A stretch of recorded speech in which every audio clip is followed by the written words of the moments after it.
മാർക്കിലേക്ക് എത്താൻ വേണ്ടിയിട്ട് നമ്മൾ പഠിച്ചാൽ മാത്രം പോരാ അല്ലേ? നമ്മൾ എഴുതുന്നത് നമ്മുടെ ടീച്ചേഴ്സിന് മനസ്സിലാവുന്ന രീതിയിൽ വളരെ വൃത്തിയായിട്ട് എഴുതുക എന്ന് പറയുന്നത് ഏറ്റവും ഇമ്പോർട്ടൻ്റ് ആയിട്ടുള്ള ഒരു കാര്യമാണ്. അപ്പോൾ ഹാൻഡ് റൈറ്റിംഗ് ഫുൾ മാർക്കിലേക്ക് നമ്മൾ എത്തിക്കാനുള്ള അല്ലെങ്കിൽ ടീച്ചേഴ്സിൻ്റെ ഇംപ്രഷൻ അടിപൊളിയാക്കാനുള്ള ഏറ്റവും ഇമ്പോർട്ടൻ്റ് ആയിട്ടുള്ള കാര്യം ഹാൻഡ് റൈറ്റിംഗ് തന്നെയാണ്. അപ്പോൾ പലരുടെ ലൈഫിലും നമ്മുടെ ഹാൻഡ് റൈറ്റിംഗ് മോശമായതുകൊണ്ട് തന്നെ ഫുൾ മാർക്കിലേക്ക് എത്താൻ പറ്റാത്ത ചില അവസ്ഥകൾ ഉണ്ടായിട്ടുണ്ടാവും. അല്ലെങ്കിൽ ടീച്ചേഴ്സിന് വായിച്ച് മനസ്സിലാക്കി എടുക്കാൻ പറ്റാത്ത കാരണം നിങ്ങളുടെ മാർക്ക് കുറഞ്ഞ അവസരങ്ങൾ ഉണ്ടായിരിക്കും. അപ്പോൾ നിങ്ങൾ വിഷമിക്കേണ്ട ആവശ്യമില്ല.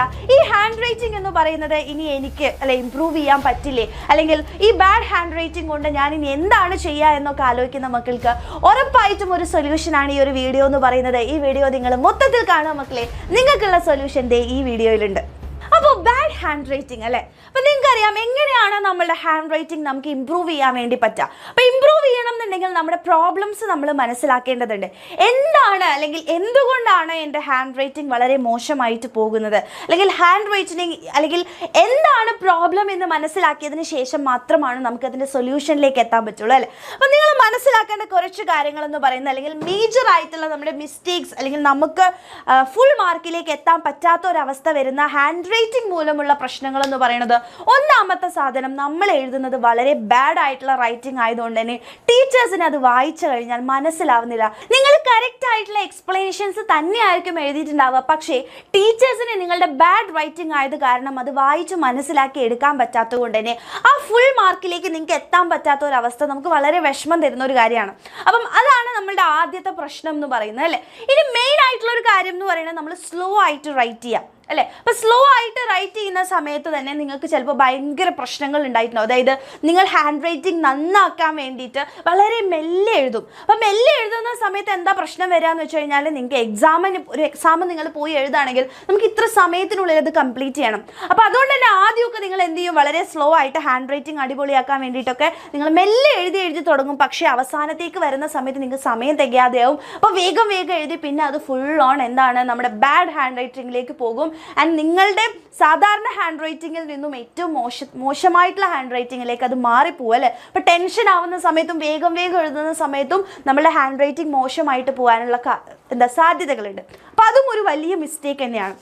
ഇനി അടുത്ത കാര്യം എന്ന് പറയുന്നത്, മിസ് നേരത്തെ പറഞ്ഞ പോലെ തന്നെ ആദ്യം നിങ്ങൾ വളരെ നന്നായിട്ട് എഴുതും അല്ലേ, വളരെ നന്നായിട്ട് എഴുതി പോരും.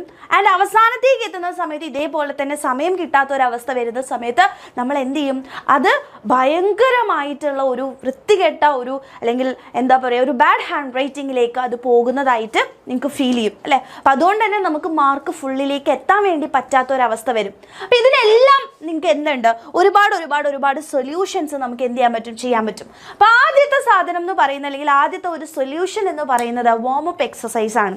അതായത് നിങ്ങൾ ഒരു സാധനം എഴുതാൻ വേണ്ടി പോകുന്നതിന് മുമ്പ് എന്ത് ചെയ്യാം, നിങ്ങളൊരു വാം-അപ്പ് എക്സസൈസ് ചെയ്യുക. വെറുതെ നിങ്ങൾ ഒരു പേജ് അല്ലെങ്കിൽ ഒരു പേജിൻ്റെ അവസാനം എടുത്തിട്ട് ചുമ്മാ നിങ്ങൾ എന്ത് ചെയ്യുക, അതിലേക്ക് വെറുതെ ഇങ്ങനെ നിങ്ങളുടെ ഹാൻഡൊക്കെ ഒന്ന് എന്ത് ചെയ്യുക, വെറുതെ ഒന്ന് എന്ത് ചെയ്യാം, ഒന്ന് വാം-അപ്പ് ചെയ്യുക. അപ്പോൾ ജസ്റ്റ് കുത്തി വരയുന്ന പോലെ എന്തെങ്കിലും ചെയ്താൽ മതി. അതായത് നിങ്ങൾ എന്താ ചെയ്യേണ്ടതെന്ന് വെച്ച് കഴിഞ്ഞാൽ ആദ്യം ഇങ്ങനെ കുറേ ലൈൻസ് ഇടാം, അതുപോലെ തന്നെ ഇങ്ങനെ കുറേ ലൈൻസ് ഇടാം, ഇങ്ങനെ ലൈൻസ് ഇട്ട് പോവുക. ഓക്കെ, അതുപോലെ തന്നെ ഇങ്ങനെ ചെയ്യാം. അപ്പം അങ്ങനെ നിങ്ങൾ എന്ത് ചെയ്യുക, ഒരു 30 സെക്കൻഡ്സ് നിങ്ങളുടെ ഹാൻഡ് വളരെ ഫ്ലെക്സിബിൾ ആവുന്ന രീതിയിൽ. അപ്പോൾ നമുക്കറിയാം ഹാൻഡ് റൈറ്റിംഗ് എപ്പോഴും അടിപൊളി ആവണം എന്നുണ്ടെങ്കിൽ നമ്മുടെ ഹാൻഡ് വളരെ ഫ്ലെക്സിബിൾ ആവണം. അപ്പോൾ ഫ്ലെക്സിബിൾ ആയിട്ട് നമുക്ക് എഴുതാൻ പറ്റണം. അപ്പോൾ അതുകൊണ്ട് തന്നെ നിങ്ങളുടെ ഹാൻഡ് വളരെ ഫ്ലെക്സിബിൾ ആക്കാൻ വേണ്ടിയിട്ട് നമ്മൾ എന്ത് ചെയ്യുക, എക്സസൈസ് ചെയ്യാം. അപ്പോൾ അത് കറക്റ്റായിട്ട് നിങ്ങൾ എഴുതണം എന്നില്ല, ഇതുപോലെയുള്ള കേർവ്സ് അതുപോലെ തന്നെ ലൈൻസ്, അങ്ങനെ നമുക്ക് പറ്റുന്ന രീതിയിൽ ഒരു 30 സെക്കൻഡ്സ് നിങ്ങൾ എന്ത് ചെയ്യാം, ഇതേപോലെ ഒന്ന് എക്സസൈസ് ചെയ്യാൻ വേണ്ടി ശ്രമിക്കുക. ഓക്കെ, അപ്പം എന്താ ചെയ്യേണ്ടതെന്ന് വെച്ചാൽ ആദ്യം കുറച്ച് ലൈൻസ് ഇടാം. ഓക്കെ, ആദ്യം നിങ്ങൾ എന്താ ചെയ്യേണ്ടതെന്ന് വെച്ച് കഴിഞ്ഞാൽ കുറച്ച് ലൈൻസ് ഇടുക. ഇതുപോലെ ഇങ്ങനെ ലൈൻസ് ഇട്ട് നോക്കുക. ഓക്കെ, അതുപോലെ തന്നെ എന്ത് ചെയ്യുക, ഇങ്ങനെ ഹൊറിസോണ്ടൽ ആയിട്ടുള്ള ഇതുപോലെ ലൈൻസ് ഇടുക. ആൻഡ് അതുപോലെ തന്നെ കേർവ്സ്, ഇതുപോലെ ഇങ്ങനെ കേർവ്സ് ഒക്കെ വരയ്ക്കാൻ വേണ്ടി നോക്കുക. അപ്പം അങ്ങനെ കൃത്യമായിട്ടൊരു 30 സെക്കൻഡ്സ് നിങ്ങൾ വാം-അപ്പ് എക്സസൈസ് കൊടുക്കുക. നിങ്ങളുടെ ഹാൻഡിനെ ഒന്ന് എന്ത് ചെയ്യുക, വാം-അപ്പ് ചെയ്തെടുക്കുക. ഓക്കെ, അതാണ് മെയിനായിട്ട് ആദ്യം നിങ്ങൾ ചെയ്യേണ്ട കാര്യം. പിന്നെ നമ്മൾ ചെയ്യുന്ന കുറച്ച് മിസ്റ്റേക്സ് അല്ലെങ്കിൽ നമ്മുടെ ഹാൻഡ് റൈറ്റിംഗ് വളരെ അല്ലെങ്കിൽ എന്താണ് നമ്മുടെ ഹാൻഡ് റൈറ്റിങ്ങിലുള്ള പ്രശ്നം എന്നുള്ള കാര്യം നമ്മൾ ആദ്യം മനസ്സിലാക്കണം അല്ലേ. അപ്പം എല്ലാവർക്കും ഒരേ പ്രശ്നമായിരിക്കില്ല ഹാൻഡ് റൈറ്റിങ്ങിൽ ഉണ്ടാവുന്ന, അല്ലെങ്കിൽ ഹാൻഡ് റൈറ്റിംഗ് വൃത്തികേടാവുന്നതിന് ഒരുപാട് കാരണങ്ങളുണ്ട്. അപ്പോൾ ആദ്യം നമ്മൾ എന്താ ചെയ്യേണ്ടതെന്ന് വെച്ചാൽ എൻ്റെ ഹാൻഡ് റൈറ്റിങ്ങിൽ എന്തൊക്കെയാണ് പ്രശ്നങ്ങളുള്ളത് എന്നുള്ളത് നമ്മൾ ആദ്യം മനസ്സിലാക്കണം. എന്നാലാണ് നമുക്കതിന് സൊല്യൂഷൻ ഉണ്ടാക്കാൻ പറ്റും. അപ്പോൾ കുറച്ച് ഹാൻഡ് റൈറ്റിങ്ങിൽ വരുന്ന പ്രശ്നങ്ങൾ മിസ് പറഞ്ഞുതരാം. ഇതിൽ നിങ്ങളുണ്ടോ എന്നുള്ള കാര്യം ഒന്ന് ആലോചിക്കുക, അല്ലെങ്കിൽ ഈ പ്രശ്നങ്ങൾ നിങ്ങൾക്ക് വരുന്നുണ്ടോ എന്നുള്ളതും കൂടെ ഒന്ന് ആലോചിക്കാം. അപ്പോൾ ആദ്യത്തെ പ്രശ്നം എന്ന് വെച്ചാൽ ഗ്യാപ്പ് ബിറ്റ്വീൻ ദ വേർഡ്സ് ആണ്. അതായത് നമ്മളിപ്പോൾ എന്തെഴുതാം, ഇപ്പോൾ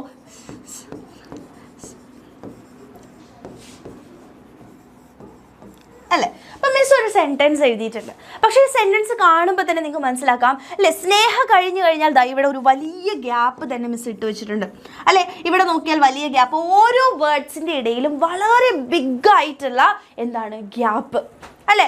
അതാണ് മെയിൻ ആയിട്ടുള്ള കാര്യം. ചില ആൾക്കാർ എന്ത് ചെയ്യും, വളരെ അടുത്തടുത്ത് എഴുതും ഓരോന്നും അല്ലേ, ഇങ്ങനെ വളരെ സ്പേസ് കുറഞ്ഞുകൊണ്ടും എഴുതും. അപ്പം ടീച്ചേഴ്സിന് അത് വായിച്ചു കഴിഞ്ഞാൽ മനസ്സിലാവില്ല. അപ്പോൾ ഓരോ വേർഡ്സിൻ്റെയും ഇടയിലുള്ള ഗ്യാപ്പ് നിങ്ങളുടെ പ്രശ്നമാണോ എന്ന് ആലോചിക്കാം അല്ലേ.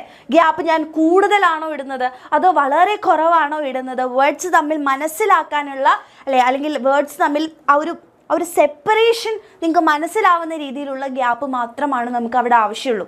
അപ്പം എപ്പോഴും ശ്രദ്ധിക്കുക, നമ്മളൊരു സെൻറ്റൻസ് എഴുതുന്ന സമയത്ത് ഓവറായിട്ടുള്ള ഗ്യാപ്പും വളരെ വൃത്തികേടായിരിക്കും കാണാൻ വേണ്ടിയിട്ട്, വളരെ ബാഡാണ് അല്ലേ. ഇത് കാണുമ്പോൾ തന്നെ നമുക്ക് ഇഷ്ടപ്പെടണമെന്നില്ല. നമ്മുടെ ടീച്ചേഴ്സ് ആണെങ്കിലും വായിക്കുമ്പോൾ ഒരുപാട് ഗ്യാപ്പ് വന്നു കഴിഞ്ഞാലും പ്രശ്നമാണ്, തീരെ ഗ്യാപ്പ് ഇല്ലെങ്കിലും എന്താണ് പ്രശ്നം തന്നെയാണ്. ഓക്കെ, അപ്പം ഏകദേശം നിങ്ങൾ എന്ത് ചെയ്യുക, ഒരു കുറച്ച് അത് സമയമെടുത്തിട്ട് നിങ്ങൾ എന്ത് ചെയ്യുക, ഇപ്പോൾ കൂടുതൽ ഗ്യാപ്പ് ആണെന്നുണ്ടെങ്കിൽ ഗ്യാപ്പ് കുറയ്ക്കാൻ വേണ്ടിയിട്ടും, കുറച്ച് ഗ്യാപ്പേ നിങ്ങൾ ഇടുന്നുണ്ടെങ്കിൽ കുറച്ച് കൂടുതലായിട്ടുള്ള ഒരു ഗ്യാപ്പ് അതിലേക്ക് ഇടാൻ വേണ്ടി ശ്രമിക്കുക. അപ്പോൾ നിങ്ങൾ എന്ത് ചെയ്യണം, ഇപ്പം ഞാനൊരു എക്സാമ്പിൾ പറഞ്ഞുതരാം, കറക്റ്റായിട്ടുള്ള ഒരു ഗ്യാപ്പിംഗ് എങ്ങനെയാണ് വരുന്നത് എന്നുള്ളത് പറഞ്ഞുതരാം. ഇതാ,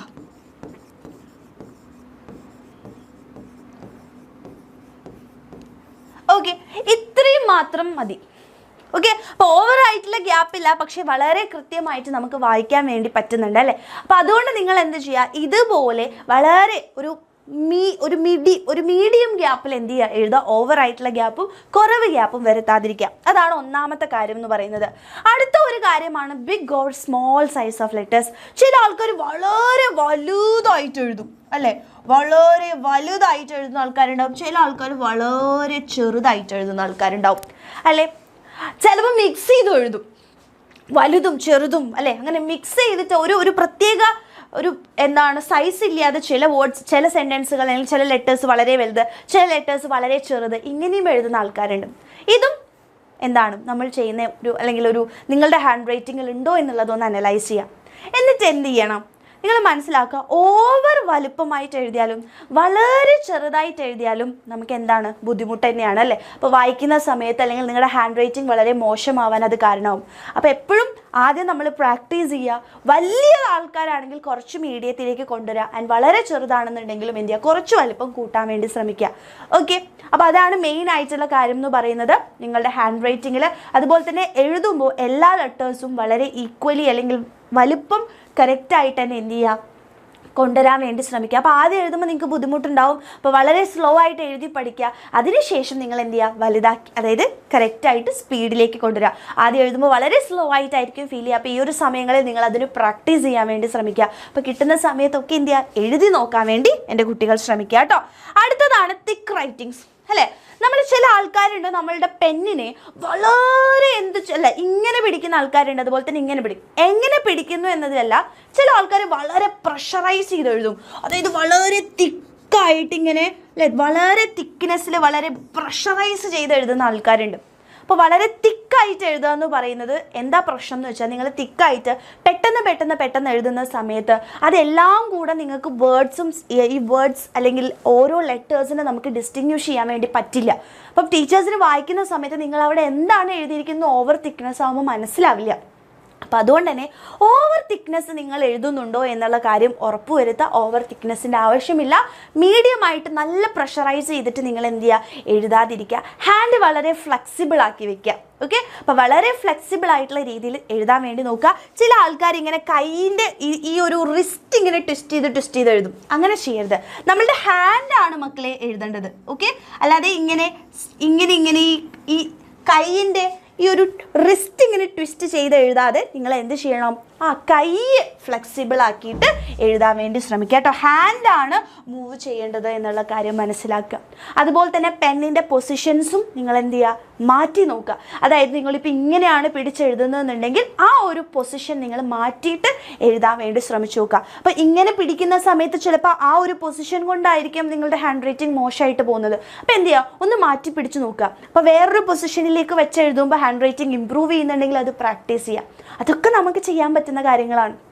ഓക്കെ, അപ്പോൾ എപ്പോഴും ആദ്യം ചിലപ്പോൾ ഒരു ബുദ്ധിമുട്ടോ അല്ലെങ്കിൽ സ്ലോ ആയിട്ട് നിങ്ങൾക്ക് എഴുതാൻ പറ്റുന്നുണ്ടാവുള്ളൂ. പക്ഷേ പ്രാക്ടീസ് ചെയ്യുന്ന സമയത്ത് നമുക്കത് അടിപൊളിയാക്കിയിട്ട് സ്പീഡപ്പ് ചെയ്യാൻ നിങ്ങൾക്ക് പറ്റും.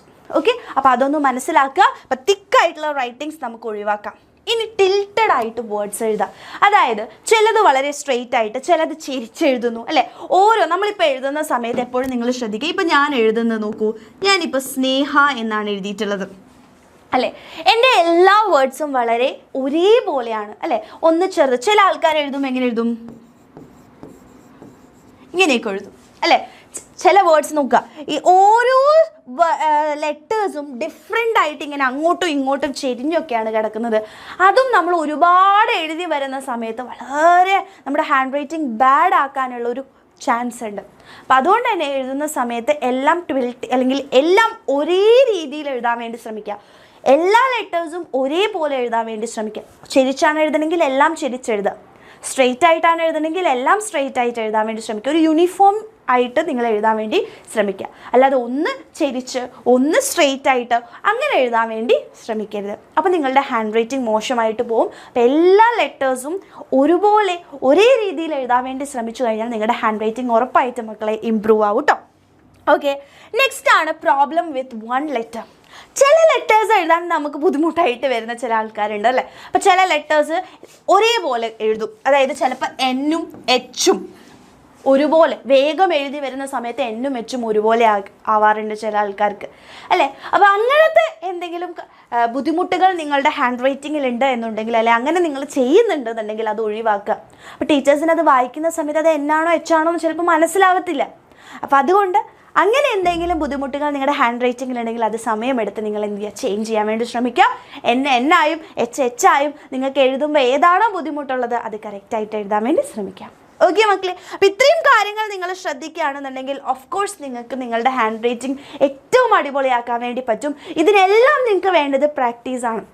അപ്പോൾ മിസ്സ് പറഞ്ഞിട്ടുള്ള ആ ഹാൻഡ് റൈറ്റിങ്സ് നിങ്ങൾ അനലൈസ് ചെയ്യുന്നു, അതിനുള്ള സൊല്യൂഷൻസ് നിങ്ങൾ അഡാപ്റ്റ് ചെയ്യുകയാണെന്നുണ്ടെങ്കിൽ ഉറപ്പായിട്ടും നിങ്ങൾക്ക് നിങ്ങളുടെ ഹാൻഡ് റൈറ്റിംഗ് ഏറ്റവും അടിപൊളിയായിട്ട് മാറ്റാൻ വേണ്ടി പറ്റും. ഓക്കെ, അപ്പോൾ ഇനിയുള്ള ഒരു 1 വീക്ക് നിങ്ങൾ എന്ത് ചെയ്യുക, നിങ്ങളുടെ ഹാൻഡ് റൈറ്റിംഗ് അനലൈസ് ചെയ്യുക. ഈ പ്രശ്നങ്ങളുണ്ടെങ്കിൽ അതൊന്ന് മാറ്റാൻ വേണ്ടിയിട്ട് ശ്രമിച്ചു നോക്കുക. ഉറപ്പായിട്ടും അതിന് റിസൾട്ട് ഉണ്ടാവും. റിസൾട്ട് ഉണ്ടാവുകയാണെന്നുണ്ടെങ്കിൽ ഈ വീഡിയോന് താഴെ വന്നിട്ട് നിങ്ങൾ എന്ത് ചെയ്യണം മക്കളെ, കമൻറ്റ് ചെയ്യാം. ഓക്കെ, അപ്പോൾ അടിപൊളിയായിട്ട് പഠിക്കുക. ആൻഡ് നിങ്ങൾക്ക് ഹാൻഡ് റൈറ്റിംഗ് മൂലം ഫുൾ മാർക്ക് പോവാൻ അല്ലെങ്കിൽ ഫുൾ മാർക്കിലേക്ക് എത്താൻ പറ്റാത്ത ഒരവസ്ഥ എൻ്റെ കുട്ടികൾക്ക് ആർക്കും വരരുത്. അപ്പോൾ പ്രാക്ടീസ് മോർ മക്കളെ.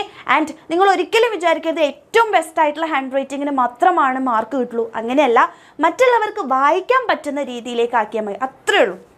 ഓക്കെ, അല്ലാതെ വളരെ ബ്യൂട്ടിഫുൾ ആവണമെന്ന് ഒരിക്കലും പറയില്ല. പക്ഷേ ഒരു ടീച്ചറിന് അത് നോക്കുന്ന സമയത്ത് ഒരു നീറ്റ്നെസ്, അതുപോലെ തന്നെ എന്താണ്, വളരെ കൃത്യമായിട്ട് വായിക്കാൻ വേണ്ടി പറ്റുന്ന രീതിയിലേക്ക് നിങ്ങൾ എത്തിച്ചാൽ മതി. അത്ര മാത്രമേ നമുക്ക് ആവശ്യമുള്ളൂ. ഓക്കെ, പക്ഷേ ഹാൻഡ് റൈറ്റിംഗ് ഇമ്പ്രൂവ് ചെയ്യാൻ വേണ്ടി നമുക്ക് മാക്സിമം ശ്രമിക്കാം അല്ലേ.